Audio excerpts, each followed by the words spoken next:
Welcome once again to Living in the 21st Century. Joining me today, first thing for the new year, is Vasyl Shevchenko, former Minister of Transportation, Ukraine.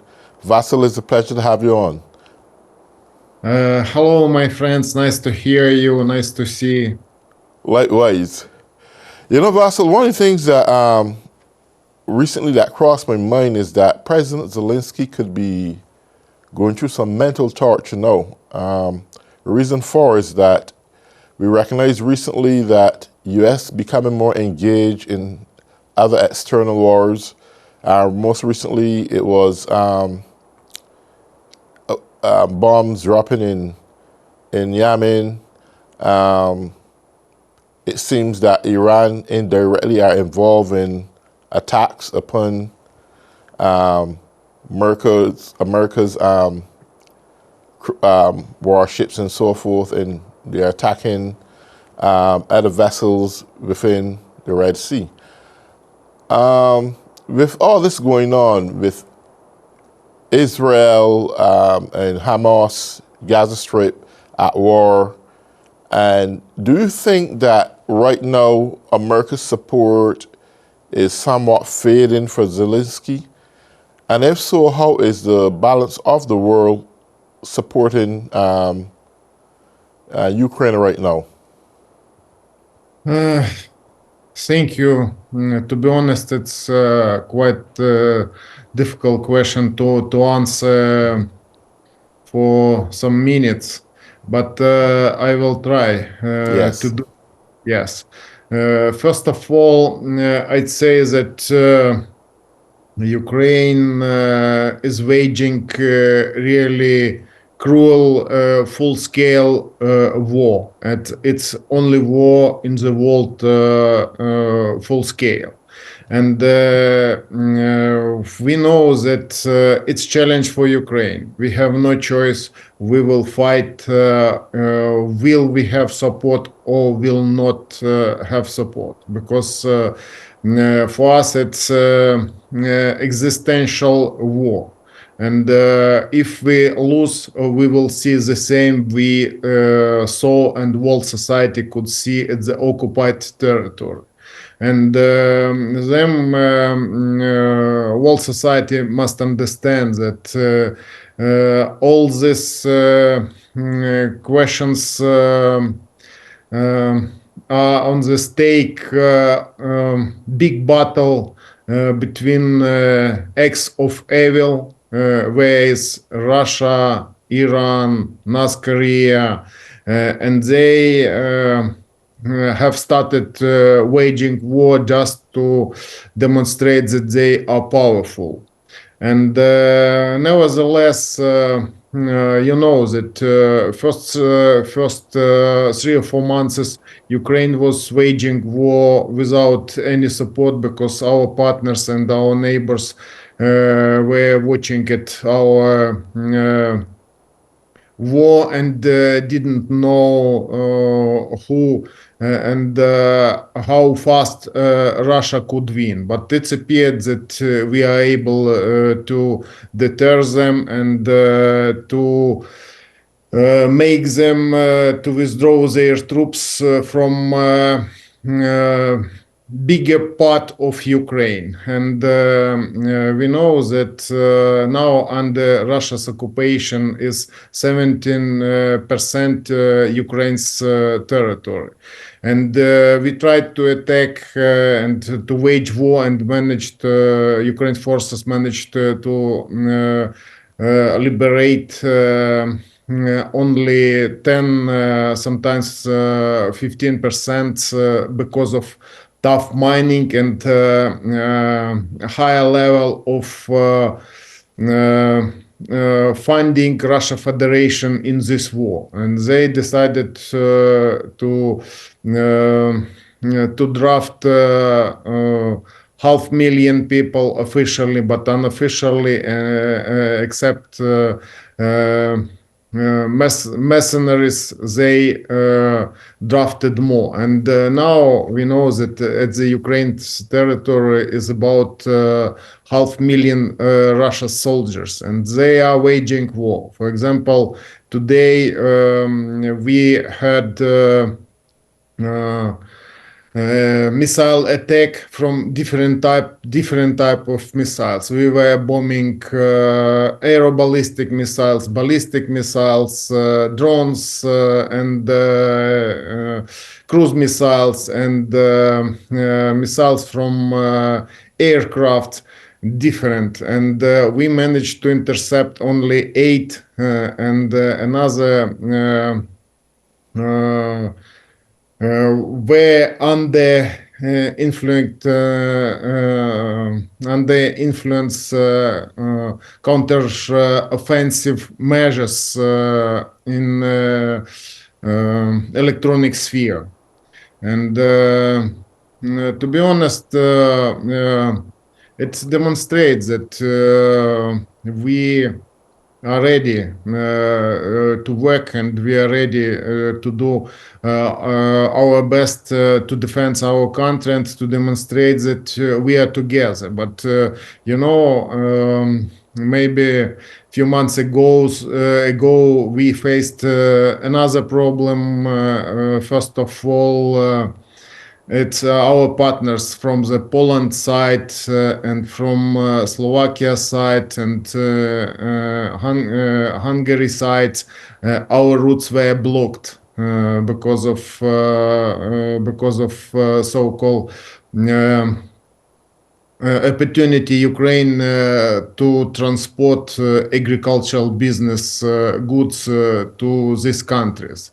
But we know that it was done by Russia Federation, who's spending a lot of money for propaganda around the world, in Europe and around the world. And because of it, sometimes people can hear wrong information and misleading questions, which demonstrates that Russia decided to fight in media. And now I'd say that this year is main important year for United States because of election campaign in United States. We know that there are different point of view for support for Ukraine and partners, but it's challenge for all of us. Sorry, I'm sorry. I'm sorry. Sorry for crossing you, but I'm glad you touched this point, right? With United States support towards Ukraine, and we are now in the heat of politics for the next general election. But I want to say this, from a geopolitical standpoint, there are active wars going on around us, including Ukraine, Hamas in Israel, and even Yemen in this case, Iran. And there's also wars that raging that we have not even heard about. But right now, Venezuela and Guyana are fighting over territorial. Well, it didn't happen as yet as actually fighting, but there's a lot of raging of war going on to territorial boundaries between Guyana and Venezuela, I think over the Amazon, but I am trying to speak subject in this case to correction. With all this evolution of war in the process, I say that the world is we are already in a world war, whether we want to believe it or not, whether it's physically in a war or economically speaking in a war. This is happening right now as we speak. What measures you think Ukraine should take right now in being trying to be more sustainable? I mean, it's like difficult to do this because really they depend on the world's support to fight a superpower like Russia. What preparation you think Zelensky should take just in the event that here in the United States, because the Republicans don't seem to be on the side of supporting the war anymore. Donald Trump, which you know, he's very active in the polls. He's still seen as the number one leader in the polls. And it's a good opportunity that if he did get back into power, which I hope he don't, that is going to be a lot of problems for the Ukraine because Putin is his buddy. Putin is his idol. What Putin do or what Xi Jinping do in China, he like dictators. He want to be a dictator. That's his aspiration. With a person like that, how best you think Ukraine should brace themselves in this event? That's a tough one, you know. Thank you. To be honest, all Ukrainians deeply respect every American and every person who have done a lot of Ukraine, because we received a lot of help, a lot of assistance from United States and from Great Britain, from other partners of Ukraine. And we know that there is opportunity that United States will be headed the president whose relation with Russia's president could be close. But I think that it will depend. United States is a competitive country, and I don't think that he will be able to do all he would want. He will follow the opinions, Americans' opinion. And I think that Ukraine's power and all media, United States media and Ukraine media and European media must broadcast current events in Ukraine. Current event, just to understand that we are open for cooperation, we are open for business, common business with United States company who's involved in military sphere, because Ukraine is main battle in the world just to demonstrate advantages in this sphere, just to have opportunity to deter these countries who's against us, who's ready to demonstrate us that we are together, because main idea to make problem. They have done it for us with European countries, for example. Ukraine's forces with Western support managed to partly defeat Russia's fleet in Black Sea, and now trade routes in Black Sea is under Ukraine's control.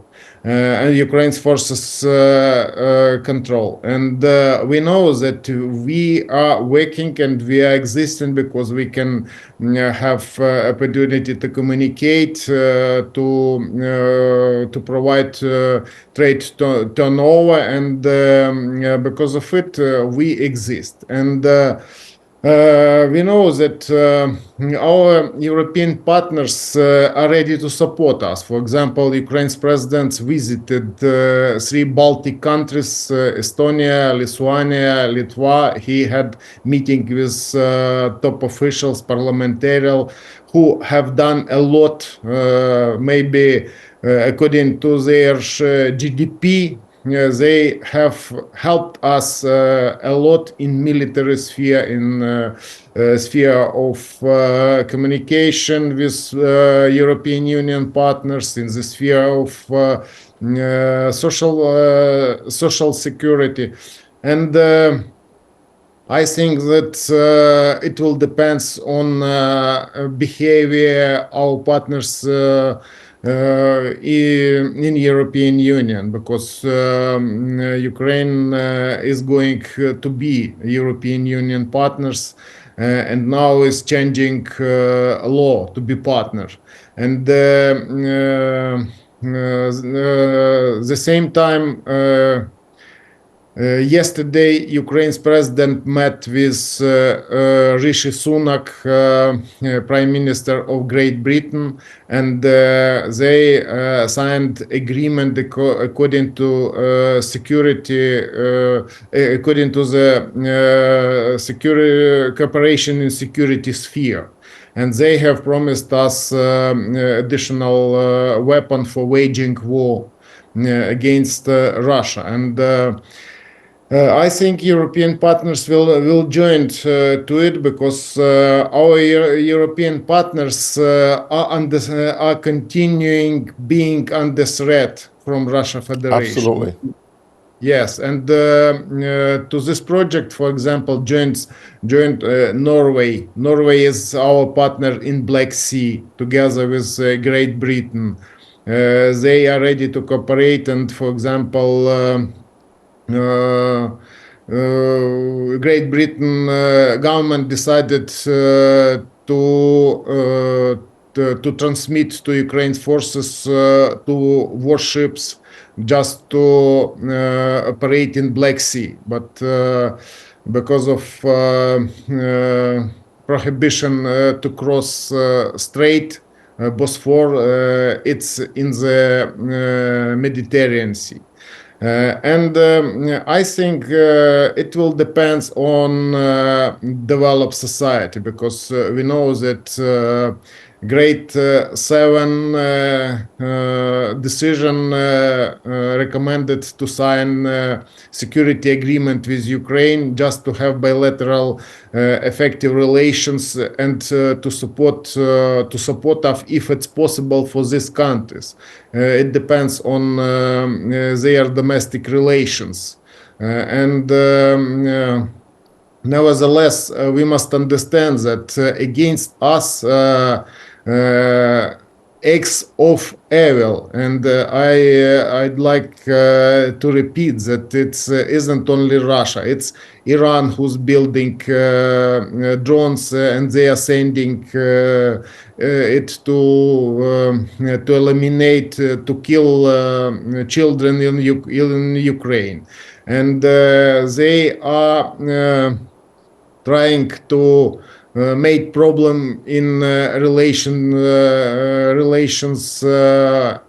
in Guyana concerning extracting oil. It's concerning oil extracting, and Venezuela wanted to demonstrate that there are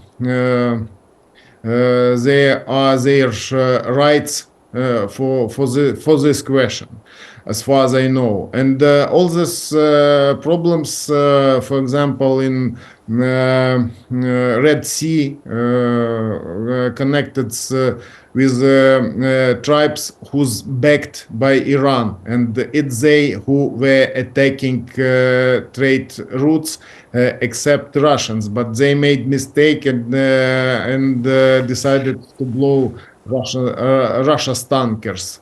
And all these problems I encouraged our enemy, and it appeared that they have a lot of weapon. For example, I'd like to say that we were promised, for example, 1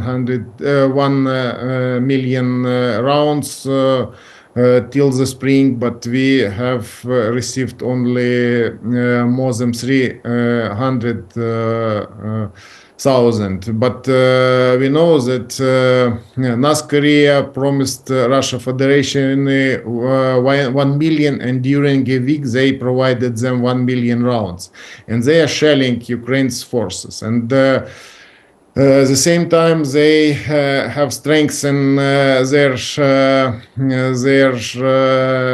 positions, building concrete fortifications at the battle line, and working with the partners concerning ammunition.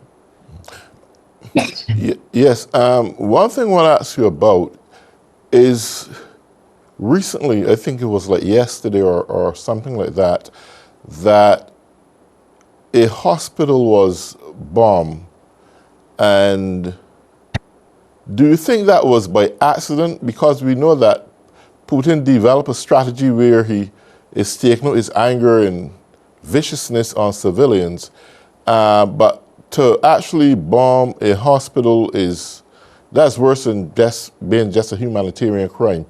Do you think this was deliberate or this was by accident? Uh, this type of war they are waging, they don't care for international law and don't care about how success are they at the battle line. They are waging war against Ukrainians, against civilians. They are bombing hospitals. They are bombing civilians, residential houses. For example, missiles they are using against Ukraine. It's isn't. Guided missiles mostly. It's Soviet type missiles which were produced for air defense, but they now using it to hit cities or residential houses or settlements because it's big targets and they are exactly below there. And they are living ordinary Ukrainians, and every blow and every day we can hear that Ukrainians are being killed by Russians because they don't care, for example, that they are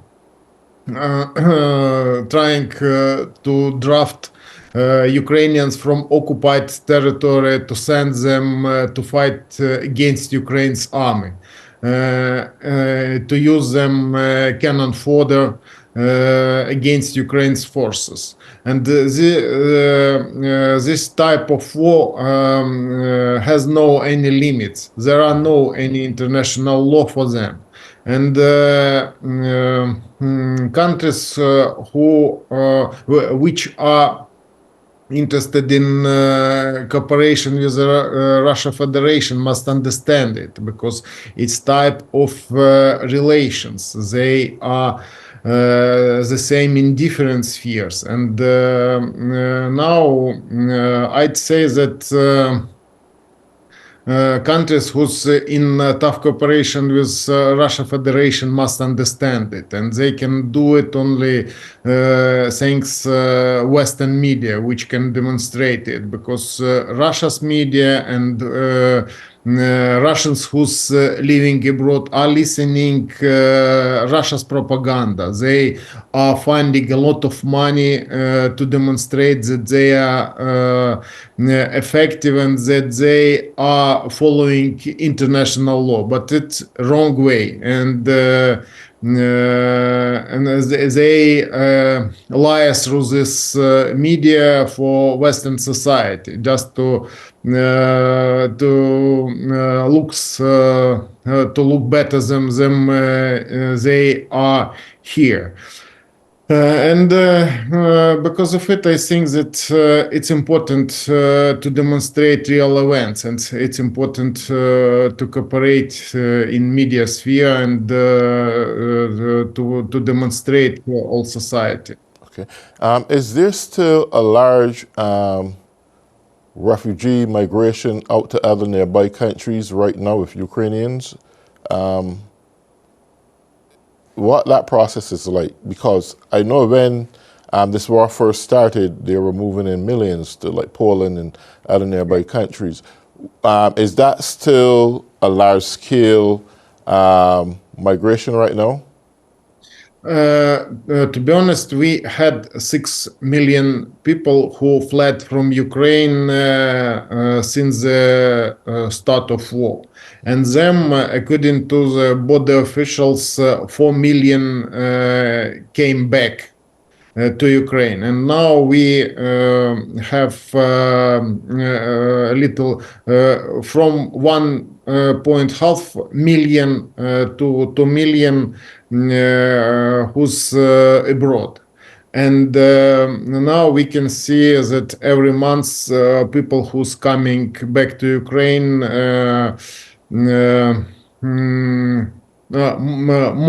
more and more. And for example, when we speak about refugees from Ukraine, it's mostly it's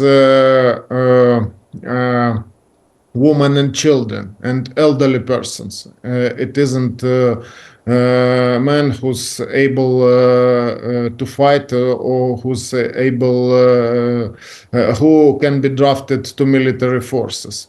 And we really thankful every country who helped our citizens their support and thankful for everyday support for them. But now, thanks Western support, we have anti-missiles and anti-aircraft system.